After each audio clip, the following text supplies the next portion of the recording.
He wanted Tracy and Kavina to speak, but they can't, they don't want to today, so I just want to ask Sean if you want to say anything. All right, my name is Nikisha Brown, Steve's baby daughter. I didn't plan anything because I wasn't going to speak expressions today, but as everyone said, my dad was a family man. My dad went through so many things in his lifetime. We told him he could have wrote a book. Starting with growing up in a Bayview, his trials and tribulations with drug addiction. I never saw that part of him. And so I said to my dad, why do you call yourself a dope fiend? He said, because I was a dope fiend. But he said I was the sharpest dope fiend on the block. People told me that my dad drove uni and had gator shoes on and hats, fedoras and stuff, and diamonds and stuff. And he said half the people didn't even know that he was tweaking because they was tweaking too. My dad was very bossy, dominant, and opinionated, but he also raised bossy, dominant, opinionated children. And he instilled values that you either liked or you loved or you hated, but they were in you once you heard him, because he had a word that resonated throughout your ear, your heart, and everything. And because of my dad and how funny style he was, he raised his daughters to stand up for what you believe in and to not fall for anything. My dad has messed up some of my relationships without knowing, because he's funny style, I'm funny style. And when I'm dealing with someone and not sure if I want to deal with them, I say, what would my dad say? Would he approve of this situation? Sometimes I want to do it anyway, but he was still in my ear. So with that being said, when my dad was diagnosed, it came as a surprise for us. He had just had his neck surgery 6 months prior, which could have killed him or paralyzed him. And he recovered in 3 months, when it should have been 6 months. So we thought, he won, we did this. And when he got his diagnosis, and when Lavelle told me that, they were sitting in the car and they told him, terminal. She said all they could do was sit and laugh. And then the car wouldn't start, so they couldn't do nothing else but sit and laugh. And they gave him 2 months to live. And my dad lived a year and 2 months. So that tells you that the devil is alive. And in that whole year my dad lived, he got 6, 7 good months of happiness and joy. And like the grandkids said, he was the glue that brought us together. Lavelle, you know, we butt heads, we argue, but we still family, and can't nothing take away what you did with my dad. Not just when he was sick. They've been together 28 years, married 18, but together 28 years. He shared every milestone with Lavelle and with Kamari and with the joint family. And you did that. And you being there enabled me and my sister to do something I didn't think I could do. I didn't think I could be a caregiver. I didn't think I could take care of nobody sick. I don't even change Band-Aids. But my dad said, walk with Lavelle and don't leave her alone. And me and my sister moved in and took turns until we got into it with him, we alternated. And I was able to help take care of my dad. Took off work and was able to help assist Lavelle. And I was glad I was able to do that for my dad. And I have no regrets. And I just want everyone to continue to remember Steve Speedy Brown the way that he was. Not a man who was sick, but a man who had style and grace, who invented the swag. I love you.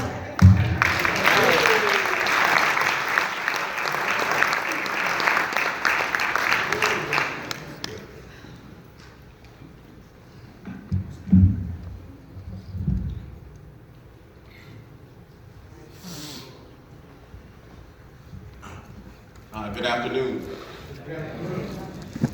If you were at my dad's 70th birthday party, we had a party for real. We all spoke like we're here now, my siblings and a lot of other family members. I didn't really want to speak so much about Dad. Like I said, my sister, my youngest sister, she can speak, we can all speak. But I don't want this to be too repetitive. What I wanted to do was read a poem written by Robert Frost. But before I read that poem, I just want to acknowledge I'm in a fraternity, Kappa Alpha Psi fraternity. A lot of my brothers are here. If you're a member of Kappa Alpha Psi, whether I know you're not, can you stand up?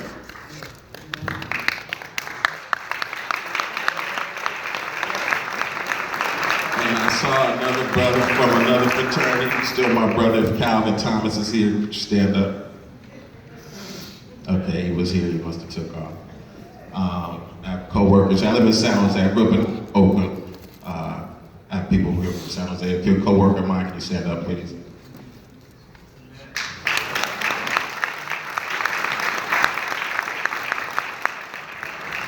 All right, I appreciate you guys. This isn't about me, but I just wanted to acknowledge a lot of other people. This poem is called "Nothing Gold Can Stay." Nature's first green is gold, her hardest hue to hold, her early leaves a flower, but only so an hour. Then leaf subsides to leaf, so Eden sank to grief. So dawn goes down today, nothing gold can stay. Just think about that. Nature's first green is gold, her hardest hue to hold. It's like those new white K-Swiss or Air Force Ones you get. Fresh white, don't want nobody near you, don't want nobody within 3 feet from you because you know they can step on your shoes. You wear them all day, you take them off, you put them back in the box that you bought them in. It's only gonna last for so long. Okay. Her early leaves a flower, but only so an hour. Okay. Then leaf subsides to leaf. So Eden sank to grief. Eden was good for a minute. Then life gets hard. You have to work for it. I see my sister out there, Doretha. I love you. Okay. Alex Sterling, I love you. So dawn goes down today. You guys know what time of day dawn is, right? Old Westerns. You better be out of town by dawn. Before the sun comes up. Okay? Then we go through that day, but nothing gold can stay. Thank you all for coming. I see a lot of faces. If I start naming names, I'll forget somebody, too many names to name. I see you, Michael London. Okay? I'm gonna sneak a few in. All right. Thank you all. All right.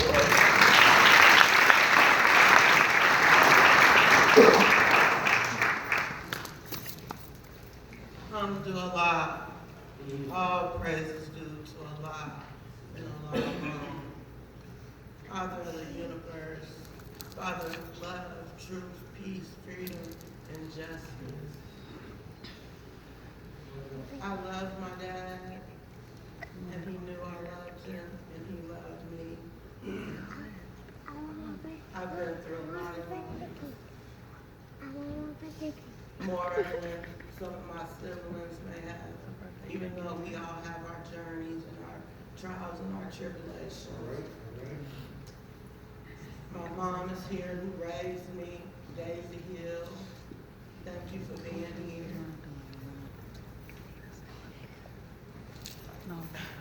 I grew up in the Bayview Hunters Point.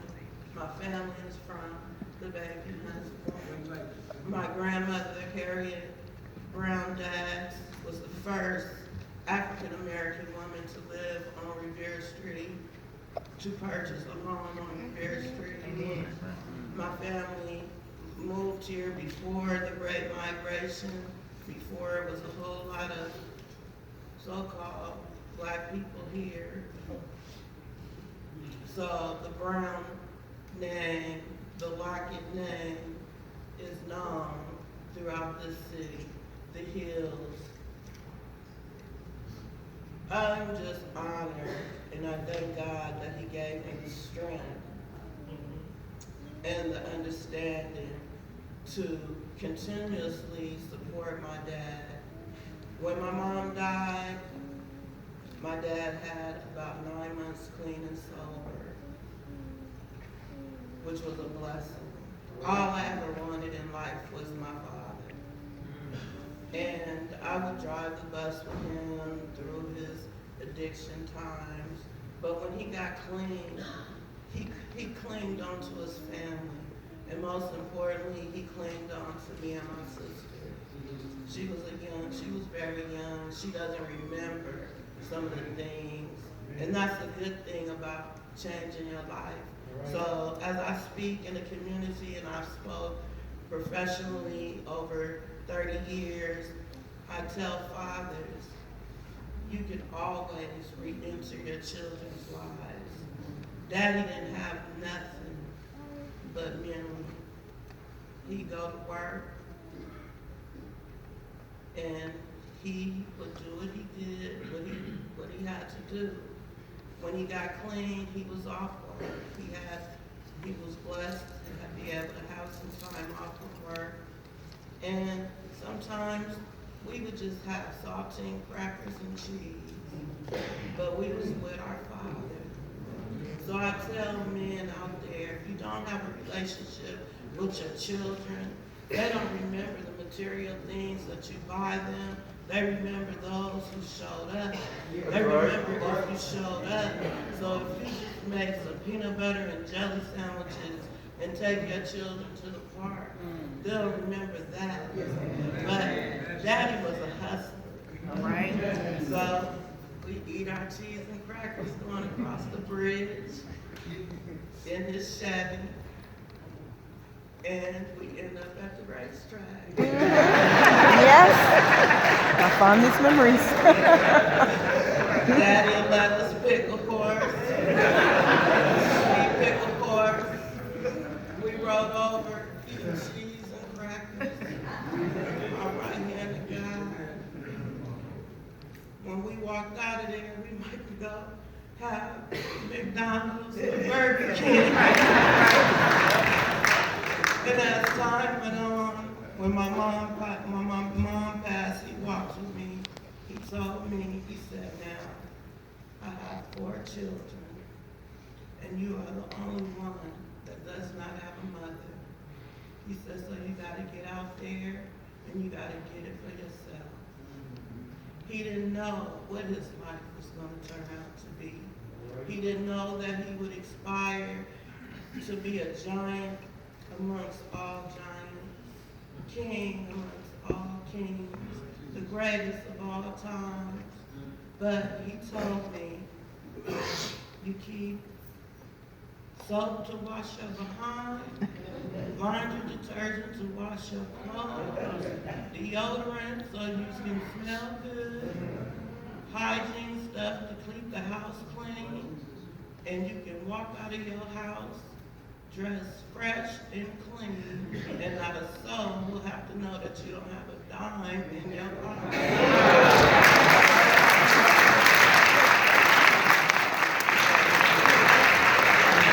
And while you're doing that, you can make something happen.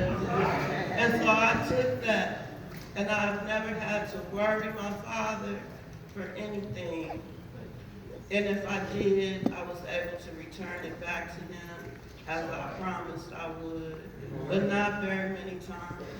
I can count maybe one, and that was my son's 7th birthday. It was some new game coming out, device, and I wanted it, and my payday, it was crossing over. I said, Daddy, I need $200 to get Devontae a television and Sega or whatever was out. He said, okay. I said, I don't want you to give it to me. I'm going to give it back. So I said, on this day, where will your bus be? He said, I'll be at Market in Stockton at this time. I was standing there with his $200. I stepped up on the bus, kissed him, handed him his money. And I say that to say this. That's why I am who I am today.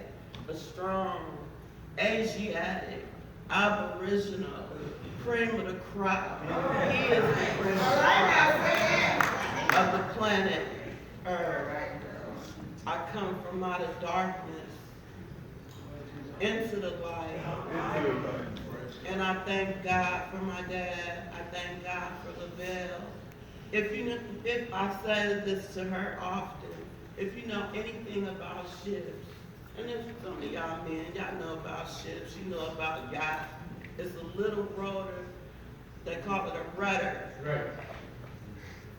That big ship is big and mighty, but it's that rudder that moves that ship. And you best believe, as great as my dad was, Lavelle was that rudder.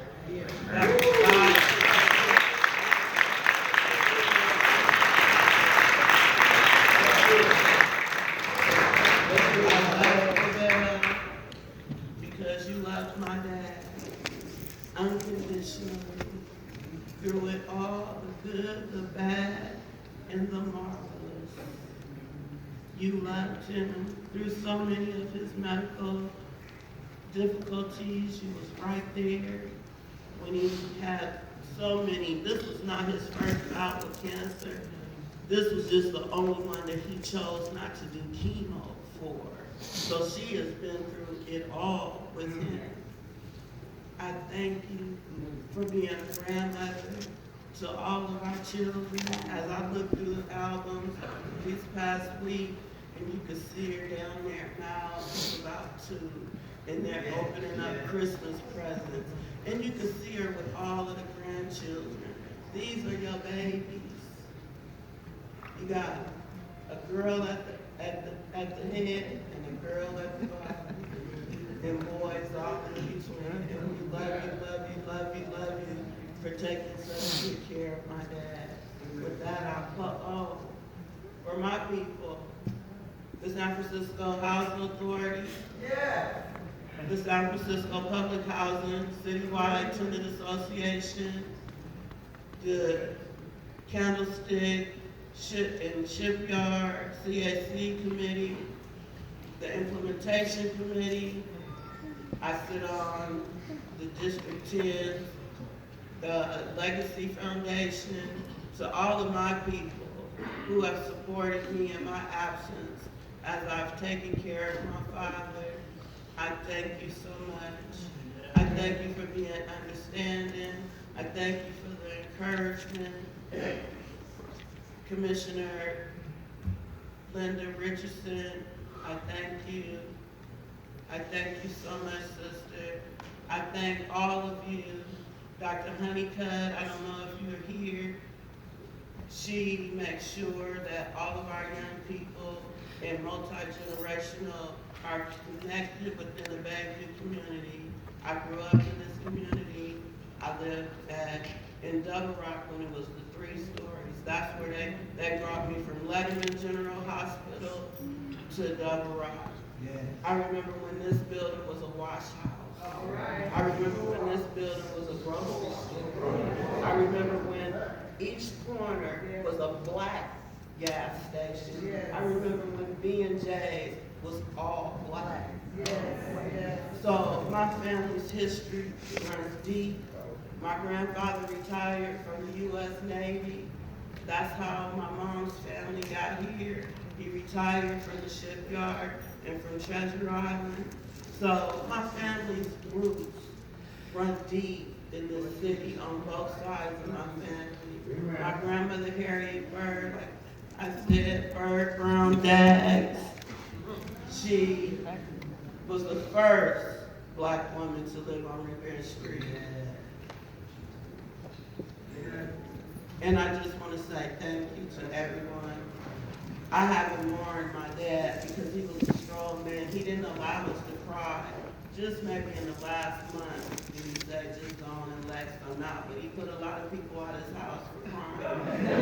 Their feelings was hurt. But he didn't mean stay away. He meant come back. Right. There were many times I said, I ain't coming back. But I came back, and I thank God for the life of my father, Steve Brown Jr.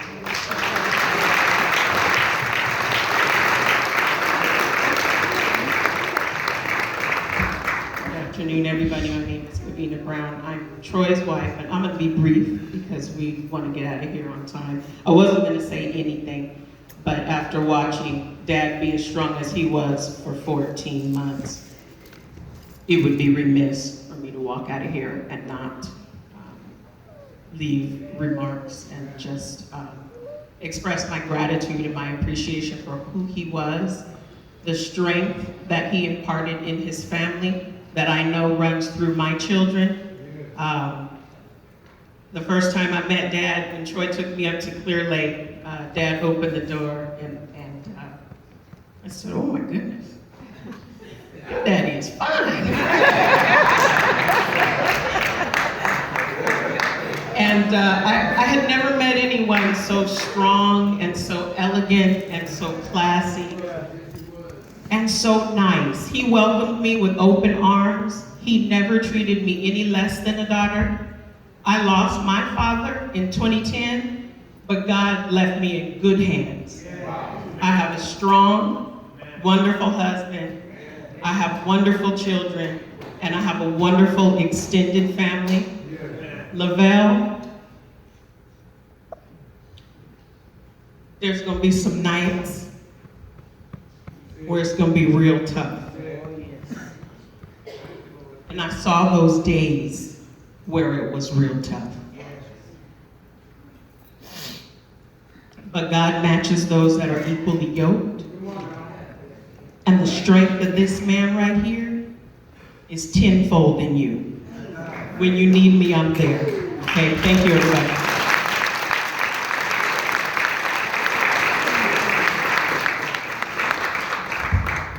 Go ahead, D. Come on, dude. In honor to the God, pulpit guests. I love all y'all. Love you too, Um, Love you too, Dan. I might can't say everything I want to say. I just got to work. We got to get out of here. But I want to say this and get to the main things. My father's wife, she won the Academy Award. She won the Academy Award.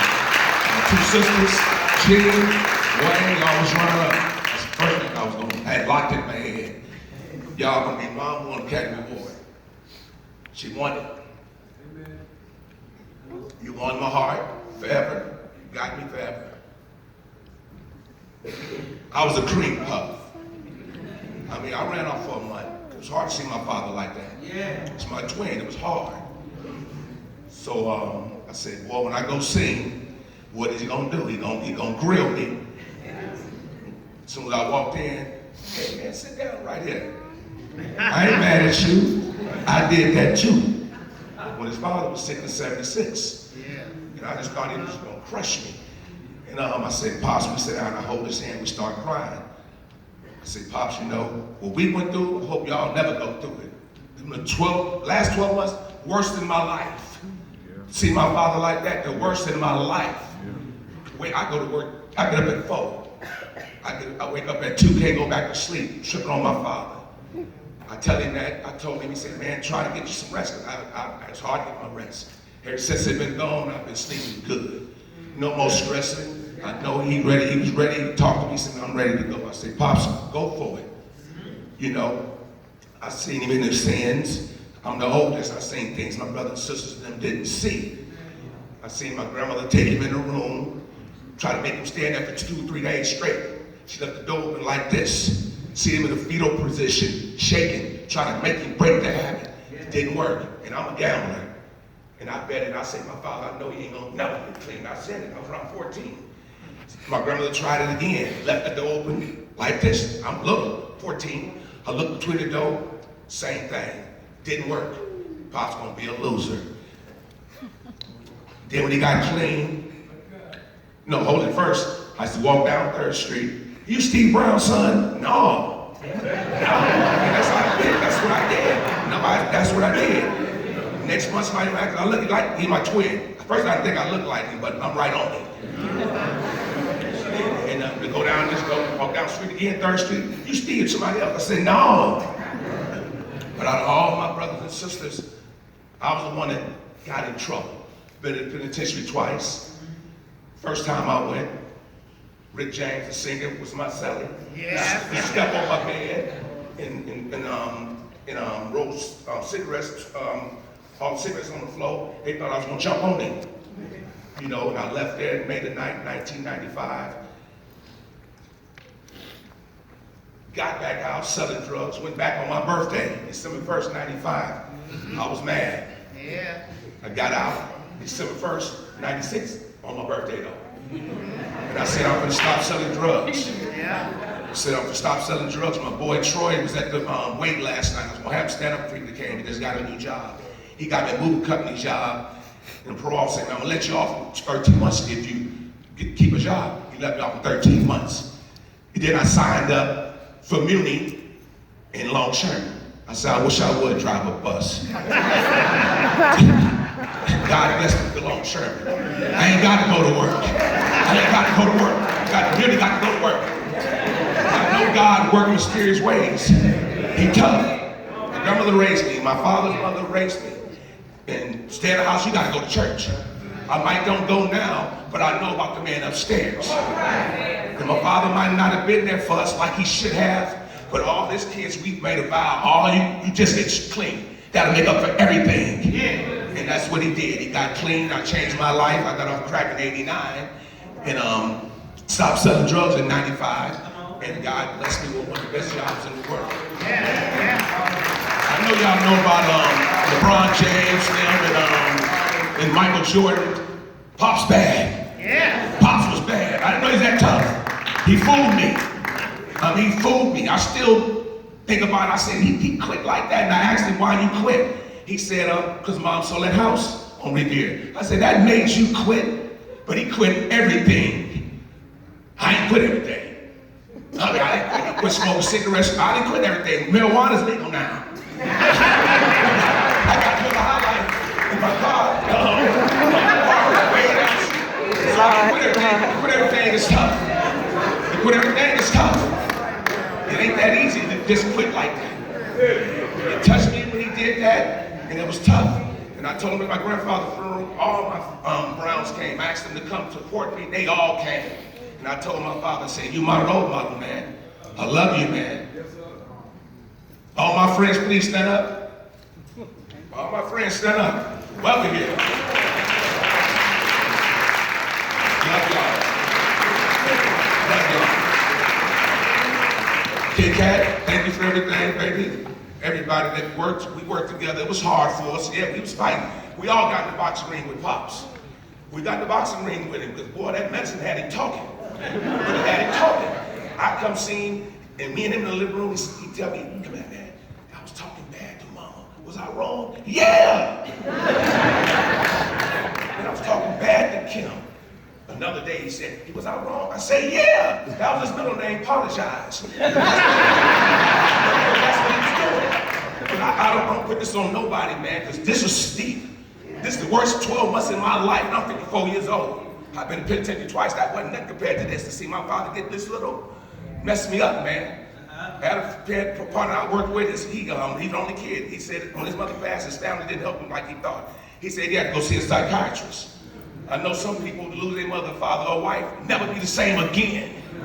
And that's real. And you gotta remember this, man, the devil's steady working every day. God's working too, but the devil in the churches, the devil's in the schools. They got to get to school, it's a shooting. It's a shooting. I look at the news, see my son's school, they got gummy bears with marijuana in it. I thought about my son. I told him, you better not eat nothing nobody give you. Bring your own food. God is good, and my grandmother told me God worked in mysterious ways. He do. I talked to my father these last few days. I said, Pops, if you can hear me, man, wink your eye. He winked his eye. I said, make your birthday. I was finna leave. My sister Kim said, man, it's 11:20 Thursday night. Don't leave. I said, oh, you're right. Left at 1:45. She called me at 5:45. But I was telling Pop, my brother Troy, this Pops was like talking to us like, he ain't saying this, but it's like, I'm gonna make my birthday. We gonna party. I'm gonna slide out the back door and go home. That's right. Y'all be good.